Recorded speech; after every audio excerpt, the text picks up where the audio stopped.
Welcome to the CivilNet Foundation, and more specifically to CivilNet. It is our exciting new project here at CivilNet Foundation designed to connect Armenians all over the world through the internet and its accessibilities. It's designed for a group of people like the Armenians living in so many places around the world. We hope you will join us from now on and connect. Wherever you are watching from tonight or today, let me be the first or the second to last to wish you a happy Independence Day. I'm joined now by CivilNet Director Salpi Gazarian. Happy Independence Day. Happy Independence Day. If we weren't just going to talk about the surprises and ironies of history, we can certainly talk about it now. The Armenian Navy Band is playing live in Freedom Square behind us. It's called Freedom Square because this is where it all started. When 22 years ago, Armenians decided, yes, glasnost and perestroika was going to make sense for them, and they wanted independence and went for it. We're here on the balcony of the CivilNet Foundation, Greg, doing something that nobody would have thought possible just a few years ago. Right, and the day has been fantastic so far. It's the ending to it. It's hard to describe it. It's hard to describe because you put so much effort into it, but we're here, it's the day. If this is going to work, it's going to work because of you. It's going to work because we hope that you will join us every day. Watch the bits of news and information and analysis that we want to prepare for you. Our very young, very excited staff with live reports from the streets, as well as hopefully deep and sincere analysis from experts both here in Armenia and abroad. It's an exciting experiment. It's an experiment that, like Greg said, is intended to connect us all from Brooklyn and Boston and Beirut and Freedom Square.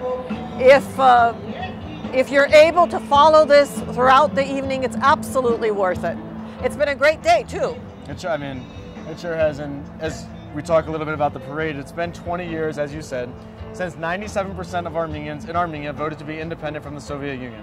It's been 20 years that first saw incredible depression, amazing growth, and current stagnation. That's from the economic sense, but some things really haven't changed all that much in 20 years. Armenia still has conflicts with its neighbors, still blockaded to the west by Turkey, and to the east, Azerbaijan still disputing Karabakh's right to self-determination. And Armenia's foreign policy and international disputes continue to be a big part of the nation's dialogue. We're for a mostly military parade displaying Armenia's armed forces and its military and political leaders. But this time, there was something a little different. Experts noted for the first time, Armenia's military showed off some of its more offensive weapons, weapon systems that could hit targets in Azerbaijan rather than just defense weapon systems. It's something we will certainly keep an eye on, and an interesting look to what a parade means for a country in a current military conflict with its neighbor. We will always follow Karabakh Salpi on CivilNet, and we'll bring more in-depth dialogue in English and Armenian. It's a forever part of the conversation. You know, it's really interesting, Greg, however many stories you assign and plan, each story brings its own story. Today, the discussion of the parade, the excitement surrounding the parade, was accompanied by questions about whether a country that is entering the 21st century as part of Europe needs to have a parade that is so military in focus. And a lot of people said, you know, this is when you wanted the puppets and the kids and the balloons and the elephants. On the other hand, as you said, this is a statement. They sent a message, yeah, it's a statement. This is a statement that needed to be made, and at the same time, the other statement is being made. It's being made on the streets of Yerevan. It was made all day during the day and in the evening. In any case, this is something we will talk about tomorrow on CivilNet TV. We'll also discuss it on our other new venture, like we didn't have enough to do. Yeah, right. The Oragark newspaper was also born today. That's interesting. Isn't it nice? Yeah. And part of what we will do today, tomorrow, every day in Oragark and CivilNet is discuss two sides of all of these issues. Yeah, I mean, that is the intention. It reaches quite an audience, and you're able to get it in both languages. So every part of the discussion, we hope that everyone will be a part of. CivilNet in both languages, Oragark for now only in Armenian, but the idea is discussion. The idea is dialogue and debate. As you said, today is Independence Day, and that does mean a bit of a celebration. Behind us right now in Freedom Square, well, you said Armenian Navy Band was playing. So during the day, we sent our journalists to cover the day. We want to introduce you to 3 of them as they take you through Independence Day in Yerevan. For those of you who could not be here, this starts in the beginning of the day, goes to the middle, and then to the end. All right, we're seeing the beginning of the military parade behind us. The importance of this day is not lost on Yerevan citizens. They have come out en masse to support not only their country, then their army, but also to celebrate both the end, difficult 2 decades, as well as the beginning of what many believe will be a strong and prosperous future. Yerevan is not even close to the seaside, but that's not a problem for having a windsurfing contest here on the Swan Lake. This is one of the many events organized by the City Hall. Some of them are serious and some of them are not. Almost everyone is preparing for celebrating the end of Armenian Independence Day tonight here at the Republic Square. Thousands of people are going to be here to see the concert and fireworks. Are you coming with me? Today is the first day of CivilNet, and we invite you to follow us on CivilNet.tv and through Facebook and YouTube. Civilitas is proud to have a number of other initiatives, including a polling project, which is strong, independent polling, asking questions beyond the obvious, such as who would you vote for president. Over the weekend, we polled more than 1,000 Armenians about what they thought of Independence Day. Here are a few of our notable results. When asked, how do you feel about the dissolution of the Soviet Union, more people actually said they regret it than they are glad. For some of that's a disturbing number. For others, it's to be expected. Selby, the biggest disparity was in the 40 to 49 age group, where more people said they wish they were still part of the Soviet Union. What do you make of results like that? We've been talking about this with Ani Navasartian, who manages our polling project, and the numbers are really both surprising and reassuring. This particular one is surprising. 1/3 said they couldn't care less, couldn't decide. Most, as you said, 30-something% said yes, they regret the old days, they miss the old days, and a little bit less, 29% I think said no, of course they're happy that it fell.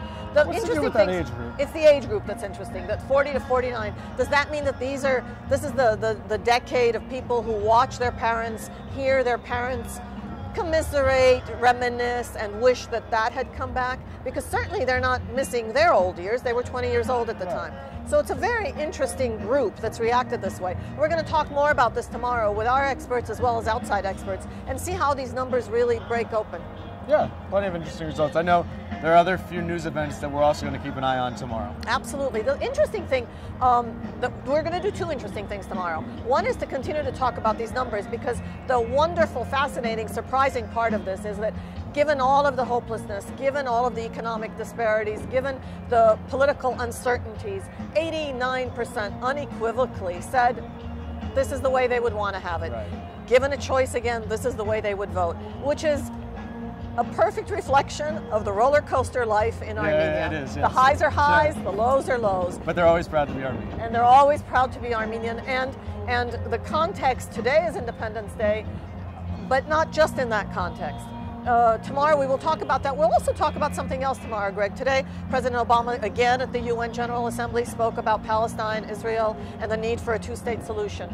And tomorrow we're going to be speaking with some Palestinian negotiators. If we're talking about our independence, it's only natural that we're also thinking about conflicts around the world, the Palestinians especially. A lot of Armenians have been sucked up in that conflict over the decades. Tomorrow we're going to talk to some Palestinian specialists who happen to be Armenian about the difficulties in the negotiation process and what they hope will come out of this. It's a huge part of CivilNet to get experts from all over the world who usually have an Armenian tie, but maybe not, to talk about Armenian issues. We always have an Armenian tie. Yeah, there always is. Somebody always does. Okay, today is a day of celebration. We're going to take a quick break, and then we're going to come back, show you the square a little bit, let you celebrate with us, and then say goodnight for Independence Day.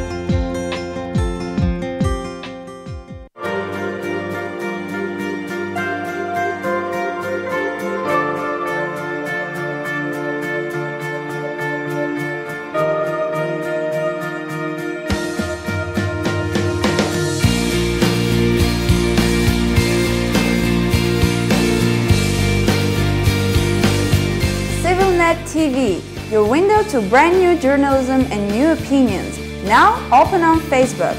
Join us and discuss.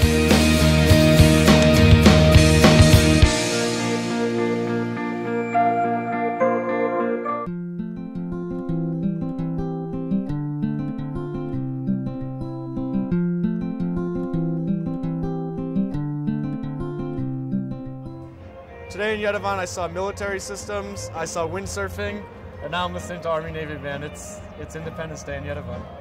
It's Independence Day in Yerevan, and because we have been doing this, talking about this very quickly out here in the wind so that we give you a chance to listen to the music, let me just say that Independence Day in Yerevan means that you're listening to Greg Bilazarian from Philadelphia, talking to Salpi Ghazarian from Haleb and Los Angeles, the permanent crusader, with behind the camera Daron Titizian from Canada, but been in Armenia now for 10 years, Sarkis Kharazian from Yerevan, who moved back from Moscow to do this, and Arto Dumpoyjan from Istanbul, stand in Yerevan with some of Yerevan's best musicians, playing for a town full of young people. Happy Independence Day. Good night.